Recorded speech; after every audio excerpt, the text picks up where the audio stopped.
സഹോദരി സഹോദരന്മാരെ, ഇന്ത്യ എന്ന രാജ്യം വൈവിധ്യങ്ങളുടെ നാടാണ്. ഭാഷകളുടെ വൈവിധ്യം, ആചാരങ്ങളുടെ വൈവിധ്യം, വിശ്വാസങ്ങളുടെ വൈവിധ്യം ഇവയെല്ലാം ചേർന്നാണ് ഇന്ത്യയുടെ ആത്മാവ്. ഹിന്ദുവും മുസ്ലിമും നൂറ്റാണ്ടുകളോളം ഒരുമിച്ച് ജീവിച്ച നാടാണിത്. ഒരേ ഭക്ഷണം, ഒരേ ഉത്സവങ്ങൾ, ഒരേ സംസ്കാരം. പക്ഷേ ഈ സൗഹൃദത്തെ ആദ്യം തകർത്തത് ബ്രിട്ടീഷ് ഭരണകൂടമാണ്. ഡിവൈഡ് ആൻഡ് റൂൾ അഥവാ വിഭജിച്ച് ഭരിക്കുക എന്ന നയം ചരിത്രം വളച്ചൊടിച്ചു, വൈര്യം വിതറി ഹിന്ദുവിനെയും മുസ്ലിമിനെയും തമ്മിൽ വിരോധികളാക്കി. അത് പിന്നീട് മുസ്ലിം ലീഗും ഹിന്ദു മഹാസഭയും RSSും തങ്ങളുടെ രാഷ്ട്രീയ ആയുധമാക്കി. ഇതിൻ്റെ ഫലമാണ് വിഭജനകാലത്തെ ഭീകരമായ അക്രമങ്ങൾ.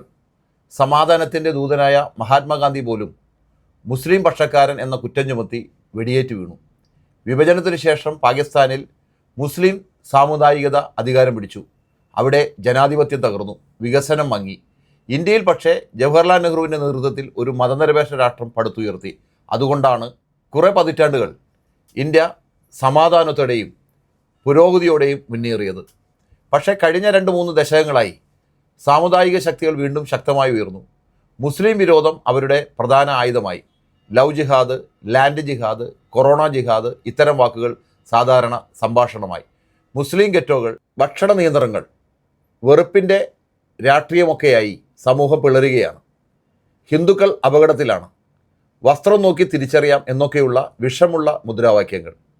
ഇത് വെറുപ്പിനെ സാധാരണ ബോധമാക്കി. ഇതിൻ്റെ ഏറ്റവും ഭീകരമായ ഉദാഹരണമാണ് ആസാമിൽ നിന്നുള്ളത്.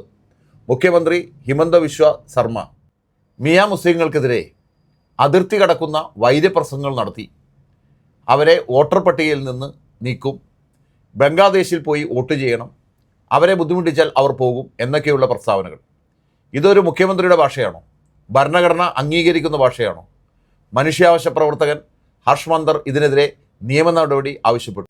പക്ഷേ അദ്ദേഹത്തിനെതിരെയും ഭീഷണികൾ. ഇത് സത്യം പറയുന്നവരെ ഭയപ്പെടുത്തുന്ന രാഷ്ട്രീയം. ഇവയെല്ലാം കണ്ടപ്പോൾ പലർക്കും നിരാശ തോന്നി. ഇന്ത്യയുടെ ആത്മാവ് മരിച്ചുപോയോ എന്ന് ചോദിക്കാൻ തോന്നി. അപ്പോൾ ഉത്തരാഖണ്ഡിലെ കോട്ട്വാറിൽ ഒരു സംഭവം നടന്നു. 30 വർഷമായി ബാബ സ്കൂൾ ഡ്രസ് എന്ന കട നടത്തിയ ഒരു വൃദ്ധ മുസ്ലിം ബാബ എന്ന പേര് എന്തിനു ഉപയോഗിച്ചു എന്ന് ചോദിച്ച് ബജ്രംഗ് ദൾ ആക്രമണം. പോലീസ് മിണ്ടാതിരിക്കുന്നു. അപ്പോൾ ദീപക് കുമാർ എന്ന ഒരു യുവാവ് ഇടപെട്ടു. ഇത് തെറ്റാണ് എന്ന് പറഞ്ഞു. ഫലം എന്തായി? ദീപകിനും അദ്ദേഹത്തിൻ്റെ സുഹൃത്തിനുമെതിരെ FIR.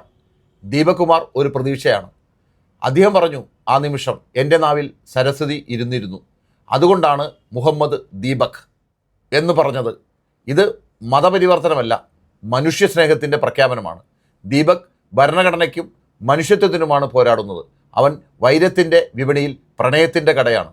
ആസാമിലെ ശങ്കർദേവും അസഞ്ജീരും പഠിപ്പിച്ച സൗഹൃദത്തിൻ്റെ സംസ്കാരം ഇനിയും മരിച്ചിട്ടില്ല. അത് ദീപക് കുമാർമാരിലൂടെ ജീവിച്ചിരിക്കുന്നു, ഹർഷ് മന്ദർമാരിലൂടെ ശ്വാസമെടുക്കുന്നു. ഇതാണ് ഇന്ത്യയുടെ യഥാർത്ഥ ആശയം. വൈരമല്ല സൗഹൃദം, ഭയമല്ല ഭരണഘടന, വിഭജനമല്ല മനുഷ്യത്വം. ആ ഇന്ത്യയെ നമുക്ക് രക്ഷിക്കണം.